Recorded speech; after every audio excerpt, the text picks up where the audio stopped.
দেখো বন্ধুরা, কত সুন্দর মাটির কাজ, কত সুন্দর লাগছে কে বলো দেখতে তো এটা জিনিসটাকে। পিকু? তুমি চেনো এটাকে? সেই পার্কে ছিল, তুমি ফটো তুলেছিলে এনার সঙ্গে, মনে আছে? এই যে সেই, এই দেখো।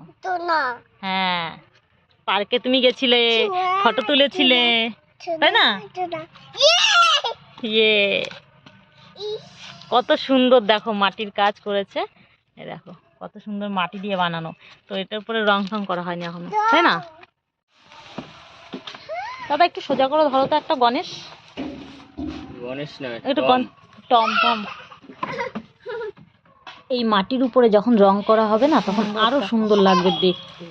এখন যা আছে তার থেকেও সুন্দর হয়ে উঠবে। তো বন্ধুরা, আমার একটা ভাইয়ের বউ, তার সুন্দর হাতের নিখুঁত দক্ষতা এই মাটির সুন্দর সুন্দর পুতুলগুলোকে তৈরি করেছিল। এই কাজ যারা তৈরি করতে অর্ডার দেয়, তারা অনেক দিন আগে অর্ডার দিয়ে চলে গেছিল, কিন্তু অনেক লেট করে এসেছে। আর আজকে নিতে আসলো শেষমেশ, তাই আজকে বের করে দিয়েছে। তাই তোমাদের সামনে তুলে ধরতে পারলাম এত সুন্দর মাটির পুতুলগুলো। তো তোমাদের কেমন লেগেছে ভিডিওটা তোমরা অবশ্যই জানিও। আর এরকম মাটির পুতুল আগে দেখেছো কিনা সেটাও কমেন্টে জানিও। টাটা।